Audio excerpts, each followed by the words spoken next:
안녕하세요. 오늘 찬양팀 말씀 묵상 15번째 시간에 함께 나눌 말씀은 데살로니가 후서 2장 3절과 4절입니다. 제가 오늘 말씀을 읽도록 하겠습니다.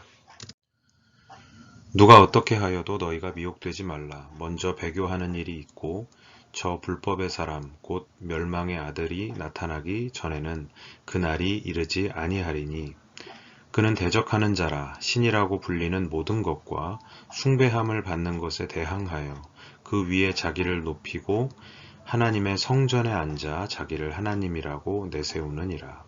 아멘. 이미 지난 시간에 잠시 말씀드렸던 대로 데살로니가 후서 2장은 종말론을 다루고 있을 뿐만 아니라 신학자들 간에도 의견이 나뉘는 난해구절을 포함하고 있는 어려운 장입니다. 특히 오늘 본문은 궁금증과 호기심을 자아내는 난해한 인물이 한 사람 등장하는데요. 바로 불법의 사람입니다.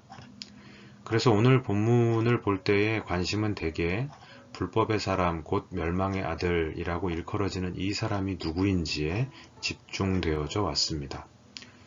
그러나 이 사람의 정체가 누구인지는 사실 이 편지를 기록한 바울이 알 수도 없었던 것이거니와 그의 주된 관심사항도 아니었습니다.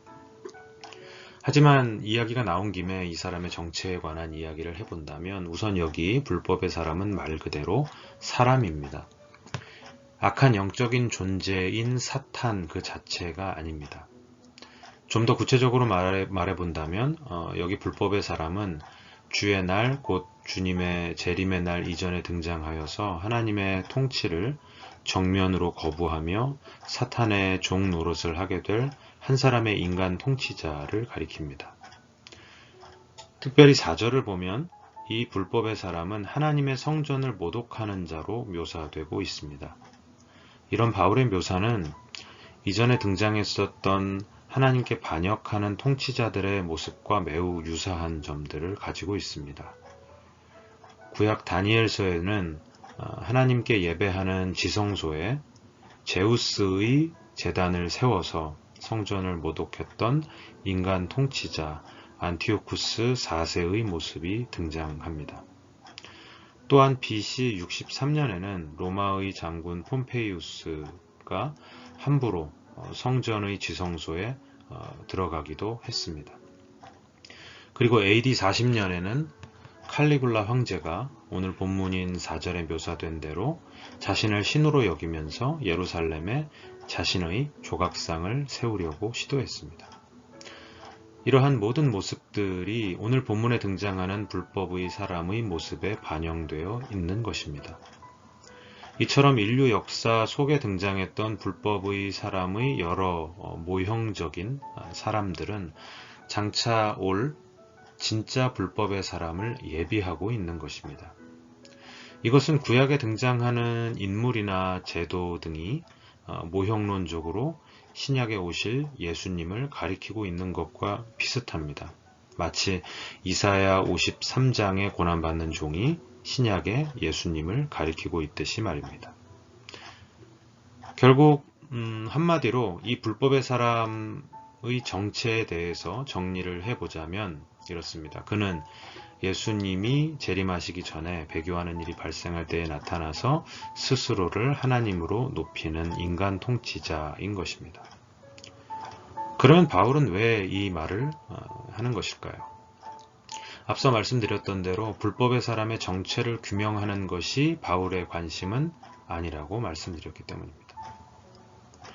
지금 데살로니가 성도들 주변에서 성도들을 미혹해 하는 자들은 다양한 방법으로 주의 날이 이미 왔다라고 말했지만 그렇지 않다라는 것입니다. 종말의 때가 아니라는 것입니다. 배교하는 일이 있고 불법의 사람이 온 후에야 주님이 오신다는 것입니다. 아직 배교와 불법의 사람의 등장이 있지도 않았는데 그 날이 왔다라는 것은 어불성설인 것입니다.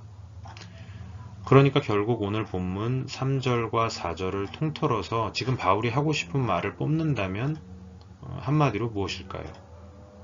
바로 오늘 제목입니다. 미혹되지 말라.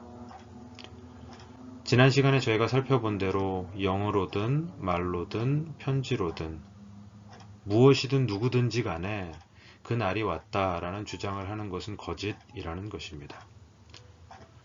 물론 우리는 오늘 우리 주변에 나타나는 다양한 일들을 통해서 종말이 가까이 왔음을 압니다. 그러나 그 날의 정확한 시점은 아버지 하나님 외에는 누구도 알 수 없습니다. 그러므로 다른 소문들로 인해서 두려워하거나 미혹되어서는 안 된다는 것입니다. 미혹 혹은 유혹은 인류의 역사가 시작된 이래로 하나님의 택한 백성을 무너뜨리는 사단의 변하지 않는 방법입니다. 최초의 인류인 아담과 하와에게서 성공을 거둔 이래로 사단은 끊임없이 이 미혹이라는 방법으로 우리를 무너뜨리려고 시도해 왔습니다. 그런데 참으로 놀라운 사실은 늘 같은 방식이지만 이 방법은 사탄이 지금도 사용하고 있을 정도로 꽤 효과적인 방법이라는 사실입니다. 그러면 어떻게 우리는 바울이 권면한 바와 같이 미혹되지 않을 수 있을까요? 아담과 하와의 실패의 그 현장을 자세히 살펴보면 힌트를 얻을 수 있습니다. 창세기 3장 4절과 5절 말씀 제가 읽어보겠습니다. 뱀이 여자에게 이르되 너희가 결코 죽지 아니하리라. 너희가 그것을 먹는 날에는 너희가 눈이 밝아져 하나님과 같이 되어 선악을 알 줄을 하나님이 아심이라. 첫 인류의 실패는 우리의 영혼의 성전의 그 하나님의 자리에서 하나님을 밀어내고 우리 자신이 그 보좌에 앉으라는 그 미혹에 넘어가면서부터 시작되었습니다. 동일한 실패는 매우 적극적인 방식으로 오늘 불법의 사람에게서도 발견됩니다. 스스로를 하나님의 자리에 높이며 숭배함을 받습니다. 그러나 그것은 멸망으로 가는 길입니다.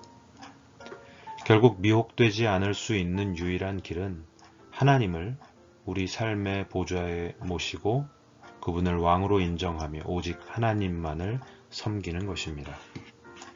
왕이신 하나님께서는 실패한 인류를 향해 구원자 예수 그리스도를 보내주셨습니다. 그리고 우리들로 그분을 우리의 유일한 구원자로 믿는 믿음을 주셨습니다. 그래서 이제 예수 그리스도 안에서 우리는 하나님의 백성이 되었습니다. 오늘 코로나로 인해서 두려움이 엄습하고 또 미래에 있을 그 포스트 코로나에 대한 다양한 예측들이 어두운 예측들이 난무하는 중에도 우리는 흔들리거나 미혹되지 말아야 합니다. 지금도 우주 만물을 다스리시는 하나님을 우리의 왕으로 인정하며 섬기고 겸손히 하나님의 뜻을 구하며 나아갈 때에 오늘 우리 주변의 어떠한 미혹에도 흔들리지 않을 수 있습니다. 주님이 오실 그날을 소망하며 오늘 우리에게 허락하신 부르심의 자리에서 맡기신 사명을 성실하게 감당함으로 우리의 왕이신 하나님을 기쁘시게 하는 우리 모두가 되기를 소망합니다.